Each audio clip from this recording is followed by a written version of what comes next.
Hello, good morning, जोहार। मैं राजू और आप देख रहे हैं 24 झारखंड न्यूज। चलिए जानते हैं झारखंड की आज की 25 मुख्य बड़ी खबरों को। आज सीएम हेमंत सोरेन से ईडी करेगी पूछताछ। पुलिस के सुरक्षा घेरे में सीएम आवास पहुंचेंगे अधिकारी। झारखंड के मुख्यमंत्री हेमंत सोरेन ने आज शनिवार को प्रवर्तन निदेशालय के अधिकारी उनके आवास में पूछताछ करने के लिए पहुंचेंगे। झारखंड के मुख्यमंत्री हेमंत सोरेन से आज शनिवार को प्रवर्तन निदेशालय ईडी के अधिकारी उनके आवास में पूछताछ करने के लिए जाएंगे। सीएम से पूछताछ के पहले राजधानी रांची में सुरक्षा व्यवस्था के कड़े इंतजाम किए गए हैं। खासकर ईडी और मुख्यमंत्री आवास के आसपास आज शनिवार को भारी संख्या में पुलिस बल तैनात रहेंगे। ईडी के अधिकारियों को हिनू रोड स्थित प्रवर्तन निदेशालय के रीजनल ऑफिस से एस्कॉर्ट करके सीएम आवास तक लाया जाएगा। मुख्यमंत्री आवास की ओर से जाने वाले वाहनों को डायवर्ट करने की योजना है। बताया गया कि rapid action force, Jharkhand arms police, Indian reserve battalion के साथ साथ जिला पुलिस बल के हथियारबंद जवानों और डंडा पार्टी को भी तैनात किया जाएगा। जिला प्रशासन की ओर से मजिस्ट्रेट की भी तैनाती होगी। ईडी ऑफिस और मुख्यमंत्री आवास के आसपास वाटर कैनन एवं ब्रज वाहन की भी तैनाती की जाएगी। ईडी के अधिकारी आज शनिवार को दिन के 12 बजे कांके रोड स्थित मुख्यमंत्री आवास जा सकते हैं। इसके लिए राजधानी रांची में अलग अलग जगहों पर 4000 जवानों को तैनात किया जाएगा। ये जवान रेलवे स्टेशन, ईडी ऑफिस के अलावा मुख्यमंत्री आवास के आसपास भी तैनात किए जाएंगे। बता दें कि मुख्यमंत्री हेमंत सोरेन को ईडी ने सबसे पहले अगस्त 2023 में समन जारी किया था। इसके बाद एक एक कर 8 समन जारी हो चुके हैं। 8वें समन के बाद मुख्यमंत्री ने ईडी के अधिकारियों से कहा कि वे 20 जनवरी को सीएम आवास में आकर पूछताछ कर सकते हैं। 21 जनवरी को जारी होगा जेएसएससी सीजीएल परीक्षा का एडमिट कार्ड। जानिए कैसे कर सकते हैं डाउनलोड। झारखंड राज्य कर्मचारी चयन आयोग जेएसएससी सीजीएल 2023 परीक्षा का एडमिट कार्ड 21 जनवरी को जारी कर दिया जाएगा। 28 जनवरी को प्रस्तावित परीक्षा के लिए अभ्यर्थी 21 जनवरी से प्रवेश पत्र डाउनलोड कर सकेंगे। अभ्यर्थी आयोग की आधिकारिक वेबसाइट www.jssc.nic.in पर जाकर प्रवेश पत्र डाउनलोड कर सकते हैं। अभ्यर्थियों को प्रवेश पत्र डाक के माध्यम से नहीं भेजा जाएगा। बता दें कि पहले यह परीक्षा अक्टूबर 2023 में प्रस्तावित थी, लेकिन अपहरणीय कारणों से टल गई। इसके बाद आयोग ने कहा कि 16 से 17 दिसंबर को परीक्षा होगी, लेकिन एजेंसी द्वारा परीक्षा कराने में असमर्थता जताने के बाद परीक्षा फिर से स्थगित हो गई। 15 दिसंबर 2023 को राज्य भर से जुटे अभ्यर्थियों ने जेएसएससी कार्यालय के बाहर धरना प्रदर्शन किया था। फिर आयोग ने 28 जनवरी और 4 फरवरी 2024 को परीक्षा का तारीख निर्धारित की है। बीच में यह कयास लगे कि जिलों में परीक्षा केंद्र तैयार नहीं है और परीक्षा एक बार फिर टल सकती है। हालांकि उसी दिन शाम को आयोग ने स्पष्ट किया कि परीक्षा निर्धारित तिथि में ही होगी। एडमिट कार्ड को लेकर आयोग ने बताया कि जिन अभ्यर्थियों की परीक्षा 28 जनवरी को प्रस्तावित है, उनका एडमिट कार्ड 21 जनवरी को प्रकाशित किया जाएगा। वहीं जिन अभ्यर्थियों की परीक्षा 4 फरवरी को होने वाली है, उनका एडमिट कार्ड 28 जनवरी को प्रकाशित किया जाएगा। अभ्यर्थियों को एडमिट कार्ड डाक अथवा अन्य किसी माध्यम से नहीं भेजा जाएगा। सहायक आचार्य नियुक्ति परीक्षा के 13,072 आवेदन रद्द। सीटेट उत्तीर्ण अभ्यर्थियों के आवेदन के लिए लिंक जारी। झारखंड कर्मचारी चयन आयोग ने झारखंड प्रारंभिक विद्यालय सहायक आचार्य संयुक्त प्रतियोगिता परीक्षा 2023 के लिए हुए ऑनलाइन आवेदन में 13,072 आवेदन विभिन्न कारणों से रद्द कर दिए गए हैं। इनमें से कुल 12,429 अभ्यर्थी द्वारा आवेदन का प्रारंभिक चरण पूरा करने के बाद परीक्षा शुल्क भुगतान नहीं किया गया था। इसी तरह 534 अभ्यर्थियों ने परीक्षा शुल्क भुगतान करने के बाद फोटो व हस्ताक्षर अपलोड नहीं किया था। साथ ही 109 अभ्यर्थी द्वारा ऑनलाइन आवेदन समर्पित करने की अंतिम तिथि के बाद आवेदन किया। इधर आयोग ने इस परीक्षा में सम्मिलित होने को इच्छुक सीटेट या दूसरे राज्य से टेट उत्तीर्ण अभ्यर्थियों के आवेदन के लिए लिंक जारी कर दिया है। झारखंड राज्य के वैसे स्थानीय निवासी जो सीटेट अथवा पड़ोसी राज्य से टेट उत्तीर्ण है, वे इस परीक्षा में सम्मिलित होने के लिए 23 जनवरी मध्य रात्रि तक ऑनलाइन पंजीकरण करा सकेंगे। 24 जनवरी तक परीक्षा शुल्क का भुगतान होगा तथा 25 जनवरी तक फोटो एवं हस्ताक्षर अपलोड होगा। ऑनलाइन आवेदन में किसी प्रकार का संशोधन 26 जनवरी तक होगा। खबरों में आगे बढ़ने से पहले अगर अभी तक आपने इस चैनल को सब्सक्राइब नहीं किया तो प्लीज सब्सक्राइब कर ले, जिससे झारखंड की हर छोटी सी बड़ी खबर की अपडेट आप तक पहुंचता रहे। 22 जनवरी तक झारखंड में और गिरेगा न्यूनतम पारा, बढ़ेगी ठिठुरन। जानिए कब मिलेगी राहत। झारखंड में सर्द हवा और कोहरे के कारण कड़ाके की ठंड पड़ रही है। राजधानी रांची समेत राज्य के कई जिले सुबह घने कोहरे में ढका रहा। कोहरा छाए रहने के बावजूद वातावरण में कनकनी बरकरार रही। पिछले 24 घंटे में कई जिलों में रुक रुक कर बारिश भी हुई। मौसम विभाग की ओर से कहा गया कि अगले 4 से 5 दिन तक मौसम में बदलाव की उम्मीद नहीं है। इस दौरान और 4 डिग्री तक पारा गिरने की उम्मीद है। 22 जनवरी को मौसम साफ रहेगा, लेकिन तापमान में गिरावट आ सकती है। इसके बाद लोगों को ठंड से राहत मिलने की उम्मीद है। मौसम विभाग ने 20 जनवरी तक येलो अलर्ट जारी किया है। 20 जनवरी के बाद से न्यूनतम तापमान में 2 से 4 डिग्री की गिरावट आने की संभावना जाहिर की गई है। 21 जनवरी तक सुबह और रात में कोहरा छाए रहने की आशंका है। 22 जनवरी को मौसम साफ रहेगा, लेकिन तापमान में गिरावट आ सकती है। मौसम विभाग के वैज्ञानिक अभिषेक आनंद ने लोगों को कोहरे व ठंड से बचने की अपील की है। भारत का टूटा सपना, महिला हॉकी टीम जापान से हारकर ओलंपिक की रेस से बाहर। रांची के मारंगों के Jaipal Singh Munda astroturf hockey stadium में चल रहे FIH महिला हॉकी ओलंपिक क्वालिफायर 2024 के ब्रॉन्ज मेडल के लिए हुए मुकाबले में भारत जापान से 1-0 से हार गया है। इससे पहले गुरुवार को सेमीफाइनल में भारत को जर्मनी से हार का सामना करना पड़ा था, लेकिन भारत के पास शुक्रवार का मुकाबला जीतकर ओलंपिक में क्वालिफाई करने का मौका था। लेकिन भारतीय महिला हॉकी टीम जापान से जीत नहीं सकी। मैच के शुरुआत में ही जापान को पहला पेनल्टी कॉर्नर मिला और उसने उसे गोल में बदलकर जीत हासिल कर ली। 8 देशों के बीच हुए मुकाबले में 3 देश जर्मनी, संयुक्त राज्य अमेरिका और जापान ने ओलंपिक का टिकट कटा लिया है। जापान के लिए काना उराता ने 6ठे मिनट में पेनल्टी कॉर्नर को गोल में बदला। जापान की यही बढ़त अंत तक बरकरार रही। पूरे मैच में भारतीय टीम एक भी गोल नहीं कर पाई। भारत को मैच में 9 पेनल्टी कॉर्नर मिले, लेकिन एक पर भी गोल नहीं हो सका। फाइनल मुकाबला जर्मनी और जापान के बीच खेला जाएगा। दोनों देश गोल्ड मेडल के लिए एक दूसरे को हराना चाहेंगे। अपने पूल गेम में भारत ने 3 में से 2 मुकाबले जीते थे और सेमीफाइनल में जगह पक्की की थी, लेकिन टीम को सेमीफाइनल में भी हार का सामना करना पड़ा। टोक्यो ओलंपिक में भारतीय महिला टीम 4थे नंबर पर रही थी और इस टूर्नामेंट में भी ऐसा ही कुछ हुआ। रांची का हॉकी स्टेडियम भारत के मैच के समय खचाखच भरा हुआ था, लेकिन जैसे ही भारत हारा स्टेडियम खाली होने लगा। दर्शक भारत की हार से काफी निराश दिखे। तब्दील हुआ ईडी का जोनल कार्यालय, भारी पुलिस बल तैनात। मुख्यमंत्री से पूछताछ होगी आज।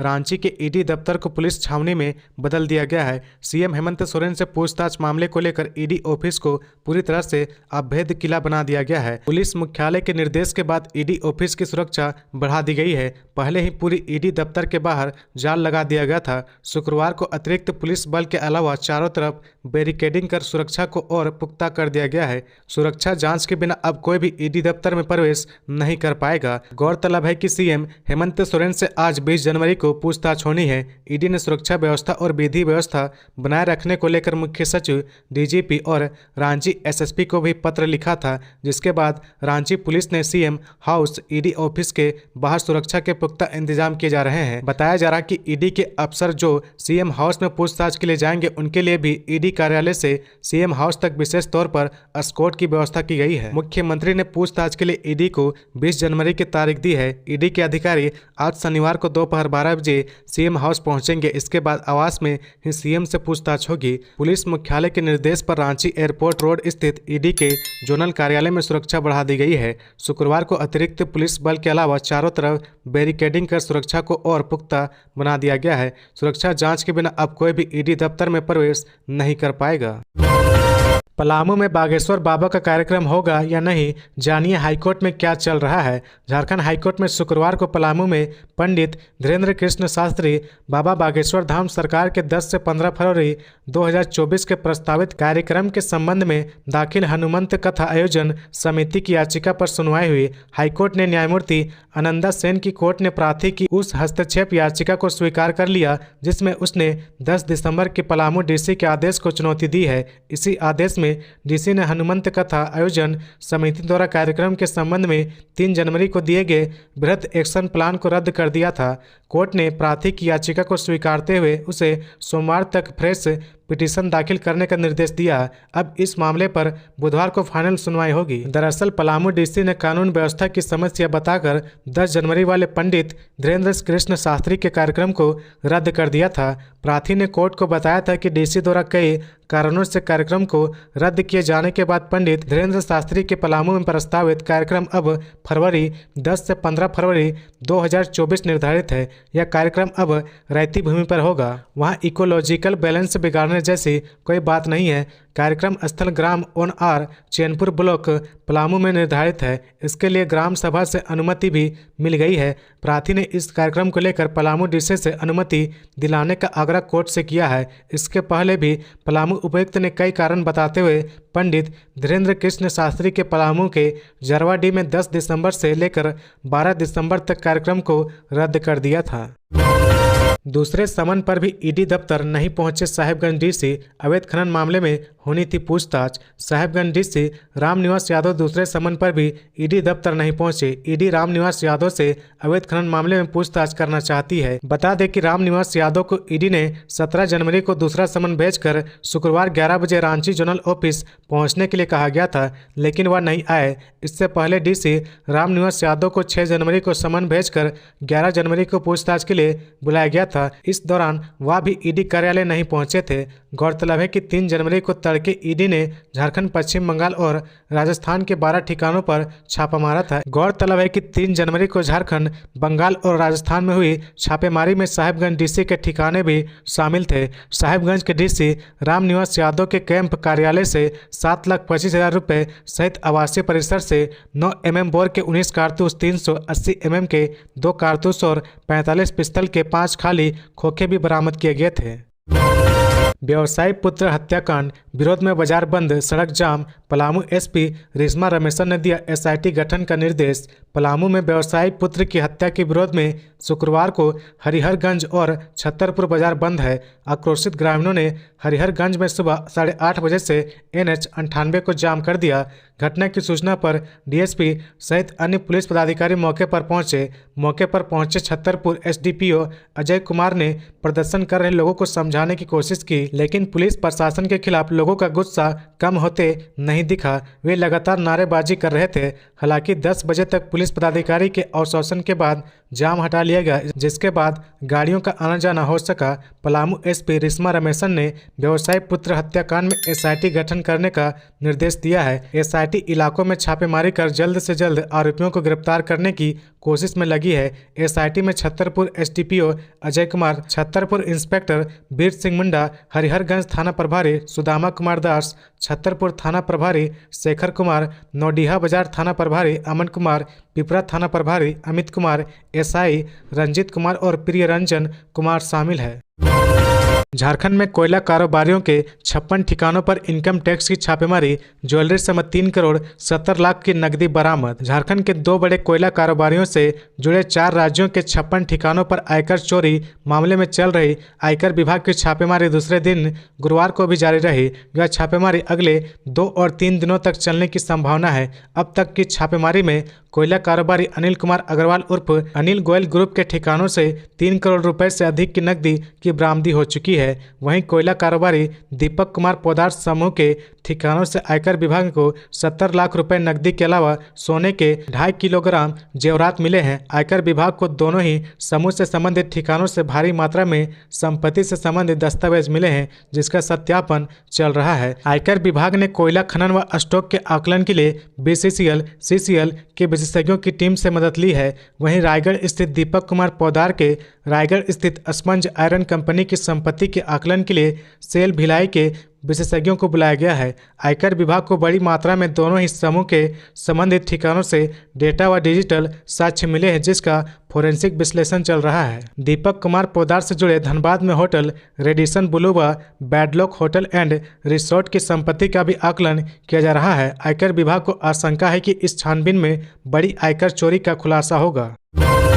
लोकपाल नियुक्त नहीं करने वाले झारखंड के 16 यूनिवर्सिटी डिफॉल्टर घोषित। विश्वविद्यालय अनुदान आयोग यूजीसी के निर्देश के बावजूद छात्रों की शिकायतें सुनने के लिए लोकपाल नियुक्त नहीं करने वाले झारखंड के 16 विश्वविद्यालय को डिफॉल्टर घोषित कर दिया गया है। इनमें 8 सरकारी विश्वविद्यालय तथा 8 प्राइवेट विश्वविद्यालय शामिल है। निर्देश का पालन नहीं करने पर यूजीसी ने देश भर के 421 विश्वविद्यालय को डिफॉल्टर घोषित किया है। यूजीसी ने सभी विश्वविद्यालय को 31 दिसंबर 2023 तक लोकपाल नियुक्त करने तथा इससे संबंधित यूजीसी परिनियम को हर हाल में विश्वविद्यालय में लागू करने का निर्देश दिया गया था, लेकिन विश्वविद्यालय ने इससे गंभीरता से नहीं लिया। प्रथम चरण में झारखंड के जिन विश्वविद्यालय को डिफॉल्टर घोषित किया गया है, इनमें रांची विश्वविद्यालय, नीलांबर पीताम्बर विश्वविद्यालय, सिद्धू कानू मुर्मू विश्वविद्यालय, Vinoba Bhave Vishwavidyalaya, Jharkhand state open university, Jharkhand university of technology,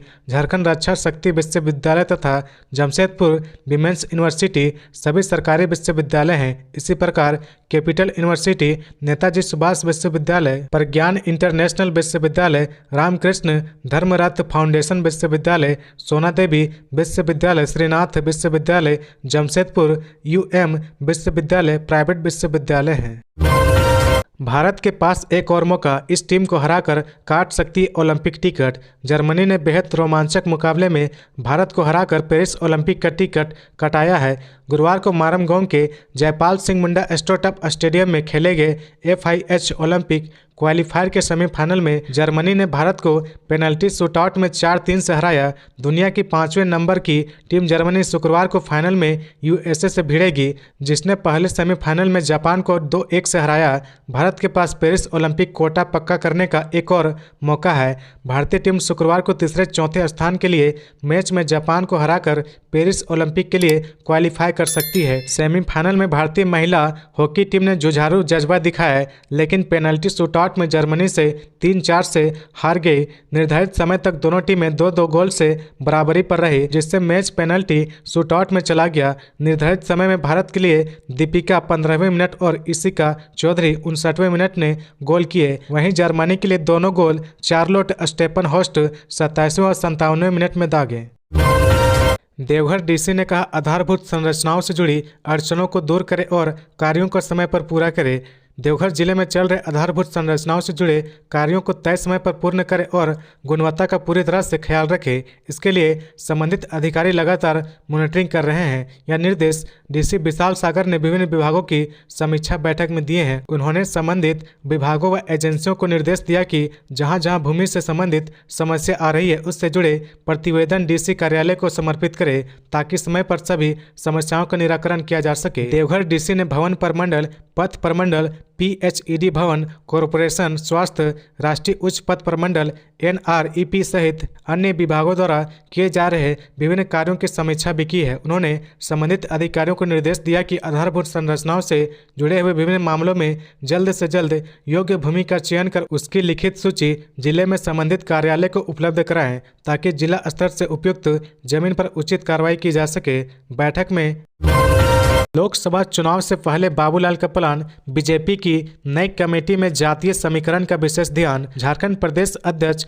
Babulal Marandi के नेतृत्व में बनी प्रदेश भाजपा की नई टीम में 9 जिलों को प्रतिनिधि नहीं मिल पाया है। वहीं नई कमेटी में जातीय समीकरणों को साधने में भाजपा सफल रही है। भाजपा की नई कमेटी में आदिवासी व SC समुदाय से आने वाले 10 चेहरों को शामिल किया गया है। वहीं स्वर्ण OBC नेताओं को भी साधने की पूरी कोशिश की गई है। प्रदेश कार्यकारिणी में पुराने शहरों में चतरा सांसद व पुरानी कमेटी में प्रदेश उपाध्यक्ष सुनील सिंह, प्रदेश मंत्री व विधायक नवीन जायसवाल, सुबोध सिंह गुड्डू का नाम शामिल नहीं है। प्रदेश कमेटी में विधायक भानु प्रताप शाही को पहली बार शामिल कर उन्हें प्रदेश उपाध्यक्ष बनाया गया है। गिरिडीह के विकास प्रीतम व धनबाद से प्रवक्ता विजय सिंह का चेहरा प्रदेश की राजनीति में नया रहा है। गिरिडीह के विकास प्रीतम व धनबाद के प्रवक्ता विजय सिंह का चेहरा प्रदेश की राजनीति में नया रहा है। वहीं महामंत्री रहे बाल मुकुंद सहाय को नई कमेटी में ऊपर लाकर प्रदेश उपाध्यक्ष बनाया गया है। प्रशिक्षण प्रमुख रहे पलामू के मनोज सिंह को प्रदेश महामंत्री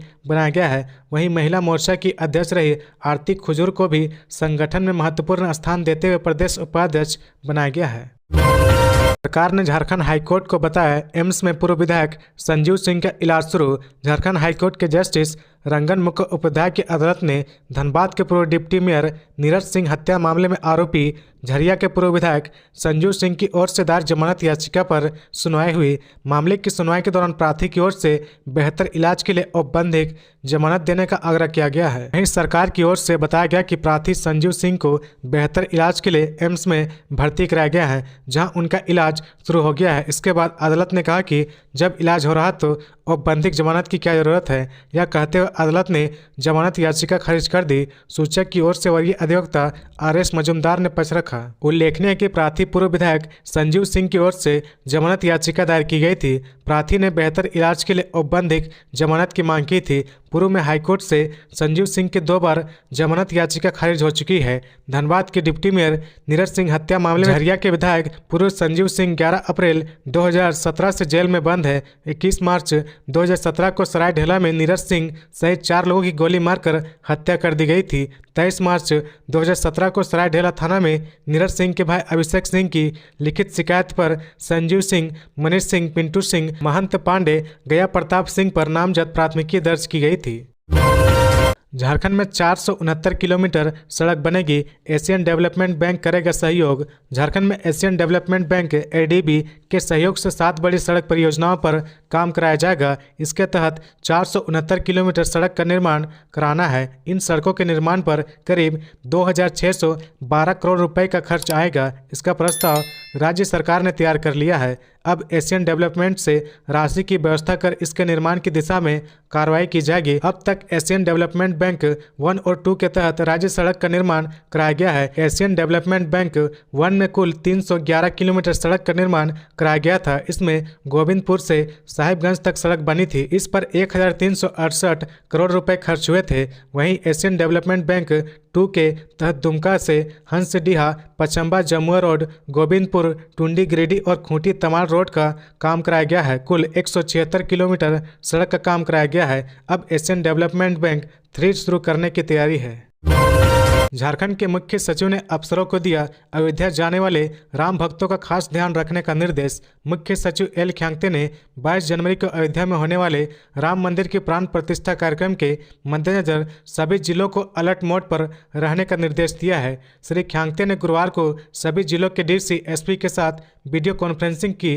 राज्य में लॉ एंड ऑर्डर को लेकर की गई वीडियो कॉन्फ्रेंसिंग में उन्होंने कहा कि राम मंदिर के प्राण प्रतिष्ठा कार्यक्रम के मद्देनजर काफ़ी संख्या में लोगों के अयोध्या जाने की सूचना है। उन्होंने रेल और बस से अयोध्या जाने वाले लोगों का विशेष ध्यान रखने का निर्देश दिया है। कहा कि उस दौरान कोई अप्रिय घटना नहीं होनी चाहिए, सांप्रदायिक माहौल खराब करने की कोशिश नहीं होनी चाहिए। मुख्य सचिव ने झारखंड राज्य कर्मचारी चयन आयोग द्वारा ली जाने वाली परीक्षा को लेकर भी प्रशासन को अलर्ट मोड रहने का निर्देश दिया है। कहा कि परीक्षा में शामिल होने के लिए बड़ी संख्या में विद्यार्थी अलग अलग जिलों से आएंगे, उनको किसी तरह की तकलीफ नहीं होनी चाहिए। मुख्य सचिव ने राज्य की विधि व्यवस्था से संबंधित अन्य दिशा निर्देश भी दिए हैं। बैठक में डीजीपी, विभिन्न प्रमंडलों के आयुक्त, सभी आईजी व डीआईजी भी शामिल हुए।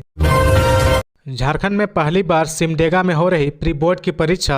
सिमडेगा जिले में शिक्षा व पुलिस विभाग संयुक्त रूप से शिक्षा में सुधार और 10वीं व इंटर परीक्षा का परिणाम बेहतर करने के लिए कई कार्य कर रही है। पिछले वर्ष जिले में बोर्ड के रिजल्ट में जिले का स्थान मैट्रिक व इंटर में 20वें व 23वें स्थान पर था।